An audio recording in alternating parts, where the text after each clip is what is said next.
Olá, pessoal, tudo bem? Nós somos os alunos de Psicologia do terceiro semestre da Faculdade Municipal Professor Franco Montoro.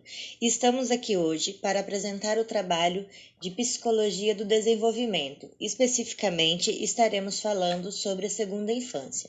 Os alunos que participaram desse trabalho são Ana Carolina, Eduardo Giuliani, Esther Souto, Fernanda Silva, Juliana Lima e Renata Oppenheimer. Eu sou a Renata e estarei dando início falando para vocês sobre os aspectos do desenvolvimento na segunda infância. A segunda infância, ela ocorre aproximadamente entre os 3 anos de idade e dura até os 6 anos. Nessa fase, o crescimento da criança vem em menor escala comparado com o da primeira infância. Porém, alguns aspectos mudam. A criança começa a ficar com os aspectos mais magros, perdendo aquela forma característica dos bebês. E tem também um grande avanço nas habilidades motoras, como por exemplo, correr, pular, jogar bola, entre outras atividades. Surgem também nessa fase alguns distúrbios de sono, mas logo à frente estaremos falando melhor sobre esses distúrbios.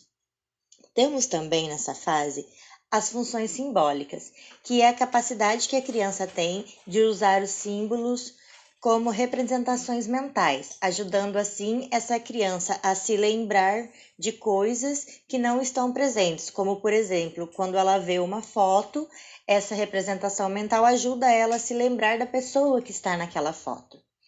Temos também o entendimento de casualidade, que é uma elaboração de causa e efeito, nessa época ainda egocêntrica na criança.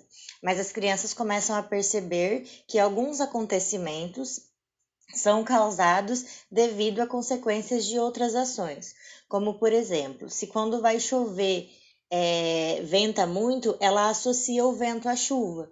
Então, se começa a ventar, ela já acha que a chuva aconteceu porque ventou. Entenderam?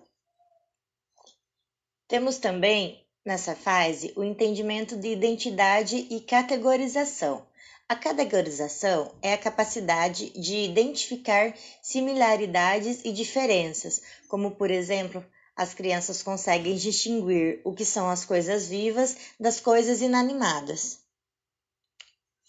Temos também o entendimento de números. Nessa fase, as crianças já são capazes de lidar com quantidade, têm noções de unidades e números, mas elas ainda não possuem um raciocínio lógico. Mas nessa fase começa a dar início para o próximo segmento futuro. O desenvolvimento da linguagem nessa fase começam a ter avanços significativos, tanto na parte verbal quanto não verbal. Após os 2 anos de idade, a criança começa a ter o maior domínio do seu raciocínio. Mesmo sendo pouco, é o suficiente para que possa começar a aparecer os primeiros pensamentos na criança, ajudando ela a se organizar internamente para poder estar colocando isso para fora. E isso nos ajuda muito a entender como que a criança enxerga o mundo nesse momento. Por intermédio da associação rápida, a criança é capaz de guardar novas palavras e seus significados. Assim, consequentemente, ela vai aumentando o seu vocabulário e conseguindo se expressar de uma forma cada vez melhor. E para finalizar esse tópico, vou compartilhar com vocês uma curiosidade que encontramos no livro da Papalha, na página 260. As crianças com amigos imaginários têm melhores habilidades para contar histórias. Interessante, não é? Agora eu vou passar a palavra para a Juliana, que vai estar dando seguimento, explicando para vocês como funciona a socialização nesse período para a criança. Bom, eu vou falar um pouco sobre a socialização. A socialização ela é algo que vai englobar muitos outros aspectos. Socialização ela está em tudo. A socialização ela é um processo de extrema importância para todos os seres humanos. Todo mundo precisa da socialização para nós poder desenvolver. Então, é através da socialização que os seres humanos desenvolvem outros aspectos para o convívio em uma sociedade, e assim consegue lidar com outras culturas, pessoas de âmbitos diferentes e entre outros. Essa socialização, ela deve começar logo cedo, quando o indivíduo ainda é uma criança. Por quê? Dessa forma, quando o indivíduo ainda é uma criança e começa já a se socializar, ele vai conseguir se familiarizar com a sociedade. Então, nesse momento, vai surgir novas oportunidades de conhecer outras pessoas e construir relações interpessoais saudáveis, além de aprender novos parâmetros do comportamento. Na segunda infância, que é da qual nós estamos falando, ela pode ser vista como uma fase de iniciativa versus culpa. Então, nessa fase, que nós estamos falando da socialização, a criança ela vai se encontrar nitidamente mais avançada e organizada, tanto em nível físico como mental. Então, nós já temos um ponto aí que nessa fase a criança vai começar a entender melhor esse quesito de socialização. Então, nessa fase é introduzida neste estágio, ao passo que vai iniciar seu planejamento de tarefas e metas, tornando-se assim mais efetivamente autônoma. Neste estágio, Erickson ele realçava também os perigos existentes, porque a criança ela busca exaustivamente e de forma entusiasmada atingir suas metas, e podendo fazer uso de meios agressivos e manipulativos para alcançá-los. Neste ponto, no desenvolvimento psicossocial, as crianças elas começam a afirmar o seu poder e controle sobre o mundo. Ela vai começar a querer liderar o jogo e também ter outras interações sociais. As crianças, que são bem-sucedidas nessa fase, elas se sentem capazes de conduzir os outros. Aquelas que não fazem, que não conseguem adquirir essa habilidade da qual estou falando, elas vão ser deixadas com um sentimento de culpa, elas acabam trazendo para si esse sentimento, também uma autodúvida, como se ela estivesse falhando, e também a falta de iniciativa. Quando um equilíbrio ideal entre a iniciativa individual da criança, do ser, e uma vontade de trabalhar com outras pessoas é alcançada, que envolve bastante a questão do grupo, que a Esther vai estar falando também, a qualidade do ego conhecida como finalidade emerge. E durante essa fase também, a criança ela começa o autoconceito sobre a imagem de si mesma. Então, acredito que a relação em que somos o quadro inicial de nossos traços e capacidades é uma estrutura cognitiva, com indícios emocionais e consequências comportamentais. A autoestima é o julgamento de nosso próprio valor. Então, nessa idade, tende a ser global o eu sou bom, eu sou ruim, e depende da aprovação dos adultos. Então, uma importante fonte de autoconhecimento na segunda infância vai ser o suporte social de pais, dos professores e dos colegas. O desenvolvimento psicossocial, nessa fase, é o brincar. A criança, ela precisa desenvolver as brincadeiras, é muito importante para ela começar a se acostumar, já que ela está sendo, a mente dela está sendo mais avançada, mais ampliada, a criança começa a entender melhor as coisas, então eles vão crescer, eles estão crescendo, os sentidos estão sendo mais estimulados, os músculos estão sendo mais usados, eles vão coordenar o que veem, o que fazem, e também adquirir domínio sobre os seus corpos. Exploram o mundo e a si mesmas. Então, os jogos imaginativos ele vai se tornar cada vez mais comum e também vai ajudar as crianças a desenvolver habilidades sociais e cognitivas.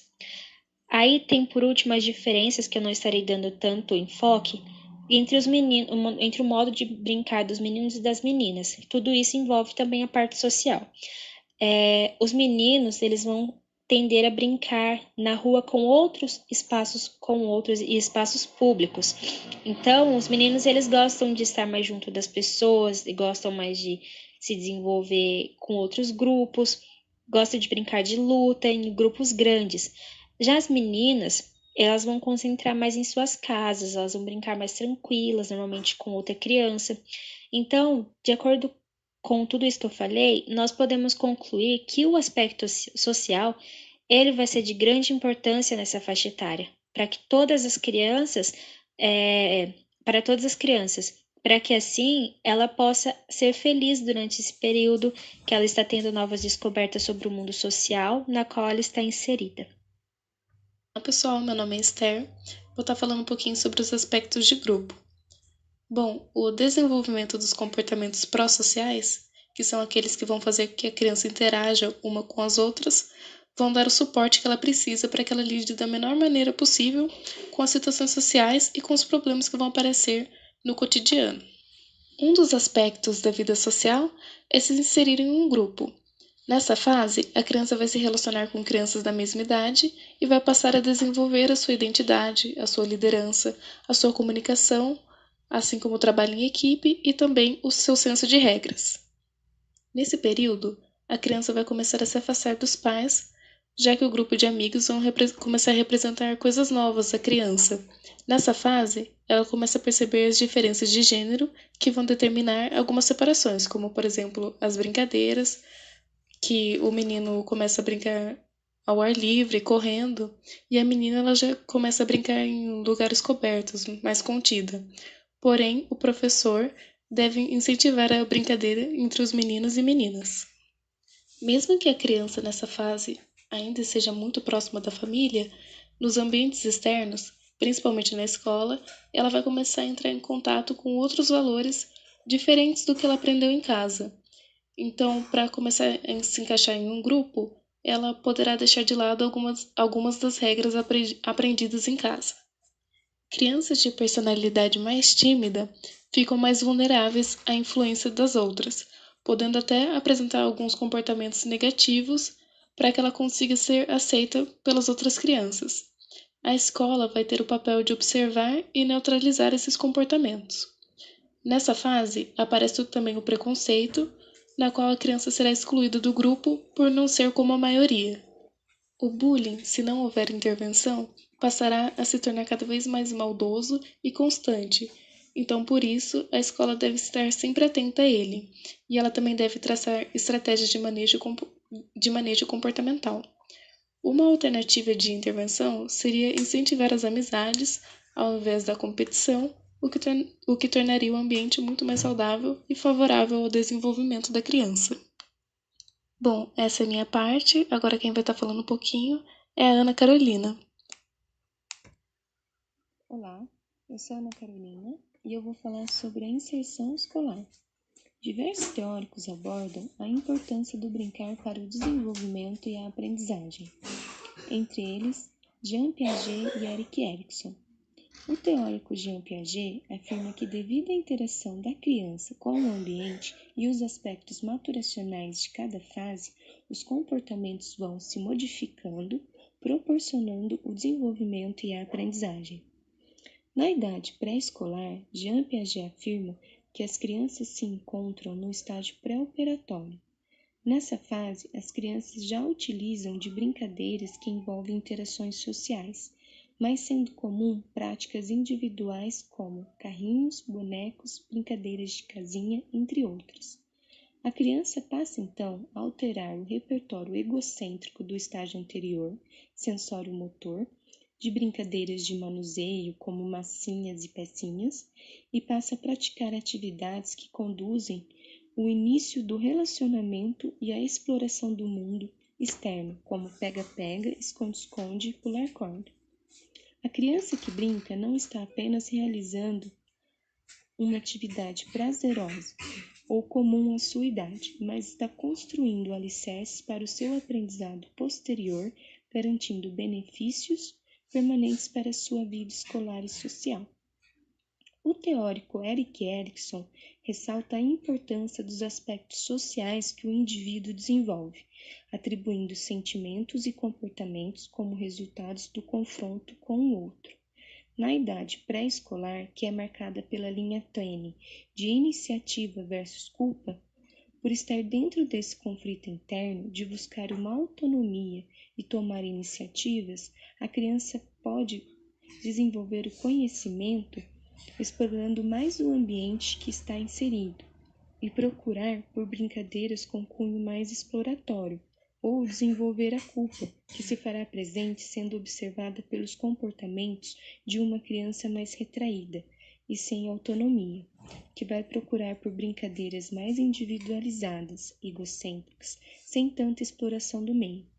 Podemos contar então com inúmeras funções das brincadeiras, como uma grande ferramenta para auxiliar o desenvolvimento cognitivo, linguístico, psicológico, motor, social e emocional das crianças.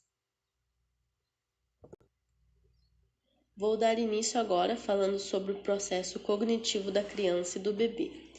Esse processo começa a partir do momento em que o bebê nasce. No caso, os seus primeiros movimentos, que é o apigar, que são compostos por 5 características, que são a aparência, a cor da pele do bebê, a frequência cardíaca, a irritabilidade reflexa, que é o choro e a careta que o bebê faz, e o tônus muscular, que é a respiração. Depois que o bebê nasce, ele começa a apresentar reflexos não coordenados, como passar uma caneta na planta do pé e ele dobrar o pezinho, ou passar o dedo na bochecha e ele virar o rosto, e começam a apresentar também movimentos que chamamos de pré-programados, onde vai se aprimorar o processo cognitivo do bebê. E esses são movimentos biológicos, como o ato de sentar e o controle de esfíncteres, que é quando o bebê consegue pegar as coisas e a partir disso é onde começa a maturação do bebê, onde esses movimentos vão se desenvolvendo. Por exemplo, o ato de rolar no berço vai virar o ato de engatinhar.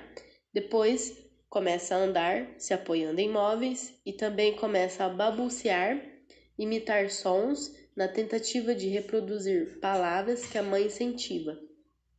E depois, passa para a pronúncia de algumas palavras.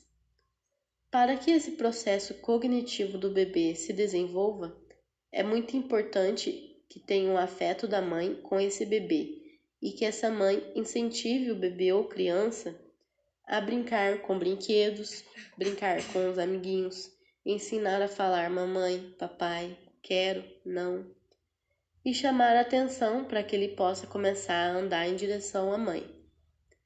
Depois que o bebê já está com essa cognição mais desenvolvida, ela começa a desenvolver também a capacidade de realizar atividades cerebrais mais complexas.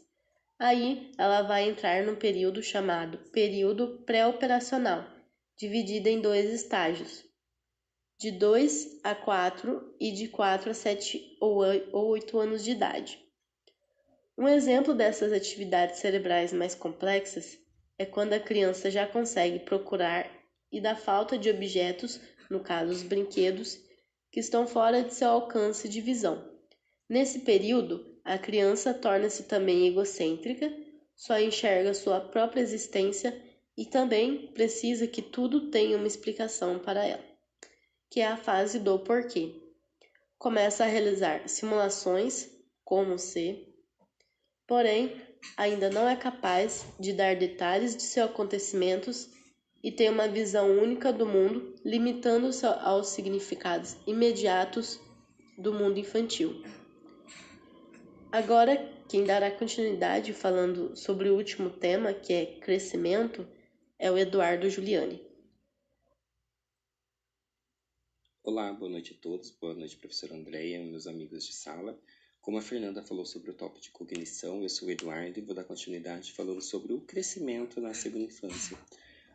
Na segunda infância é um momento onde a criança tem um grande florescimento social e cognitivo, né? Tanto das interações que vivem com seus pais, dos amigos que a rodam, né? As pequenas outras crianças que estão ao seu meio, e também o seu lado cognitivo. Né? A segunda infância se inicia aos 3 anos de idade, onde há um grande reconhecimento do mundo onde a criança vive. Ela já consegue ter noção de si mesma e já consegue absorver alguns conceitos básicos de convivência, né? Ali no contato com seus pais, outras pessoas que a cercam. É um crescimento menos acelerado, né? do que a primeira infância, e a sua coordenação motora, ações primárias são rapidamente melhoradas na segunda infância. Então, na segunda infância, é muito importante que os pais estejam atentos, né, tenham todos os cuidados para que elas não cresçam de maneira desleixadas, né, e sem conteúdo, que assim eles possam proporcionar a essas crianças que ela tenha um desenvolvimento mais adequado e que consiga atingir todos os seus potenciais, porque afinal de contas ele está ali, né, em pleno desenvolvimento, né, junto ao seu crescimento. A segunda infância é um pouco mais complexa, né, do que a primeira infância, e ela precisa de todos esses anos, né, para que ela possa se desenvolver de maneira adequada e satisfatória, para que assim ela possa ser um adolescente, chegar na sua fase adulta da melhor maneira possível.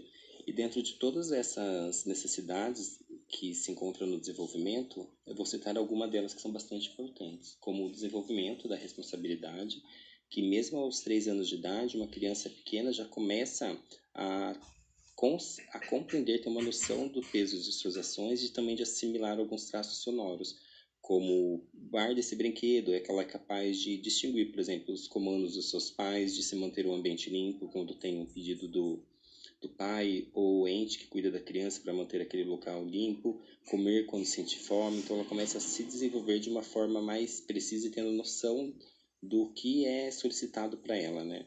Muitos pais também, é importante falar, que eles acabam ficando doidos, né? Quando vê os filhos correndo pela casa, não parando, mas isso é muito importante, porque isso vai se tornar ela mais independente e ela também vai ter autonomia, para que possa, assim, ter as suas próprias decisões, ter a sua noção de espaço.